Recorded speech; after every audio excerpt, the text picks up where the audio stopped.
When do you think that was when you start about the canvassing? It was in the beginning of September, something like that, right? Yeah, right around then. Could you explain to how do you think that the canvassing, how organized do you think that was the canvassing, and do you have a specific target areas that in Key West or anywhere else? What are they talking about the canvassing? And they use any strategy point, what marketing? Could you explain a little bit to us? Sure. What they did is they had a phone app that we used. Phone map? An application on the phone. I had to turn like on my GPS and stuff. They were actually able to track exactly where I was at every moment when I was working, and actually I had one day I was going door to door and all of a sudden Shay shows up out of nowhere. Hey Michelle, you want some water? And that's kind of creepy. But yeah, they always knew exactly where you were when you were knocking on the doors and stuff. In the beginning, we didn't have any literature. So we were just, knocking on the doors, asking the questions. I only did it a few times because at that point they were like, hey, we have petitions and we want you to get people to sign petitions. Petitions? Yeah, really? They were going with petitions, and that's when I had to quit the job because I could not, in good conscience, get people to sign the petitions. And not only that, they already knew there was a mole in there. It had already been mentioned to me because, as you know, as soon as I found out what they were doing, the first thing I did was I called you.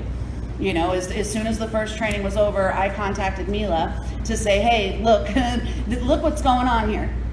So again, when it got down to the petitions, that's when I was like, you know what, I can't do this anymore, and I stopped doing it. And what did the petition say? The petition basically said that you consent to a trial of releasing GMO mosquitoes here in Key West. Is that what they say?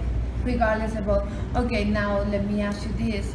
Do you get, I think that you mentioned to me that there was a point that they were offering cash.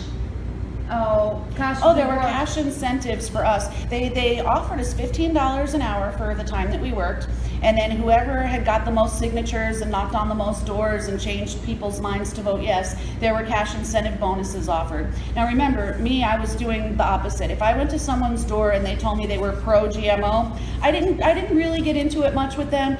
Sometimes on some of the questions I'd be like, well, you do realize this and you do realize that, but those people seem to be pretty militant for the most part. What surprised me going door to door was how uneducated people were on the subject, but I mean, that you can say that about anything. I mean, look at the politics in our country today. People aren't educating themselves. They're doing, they watch something on TV or they get a soundbite here or a soundbite there. They say that sounds good, and then they go back to watching football or whatever it is that they do.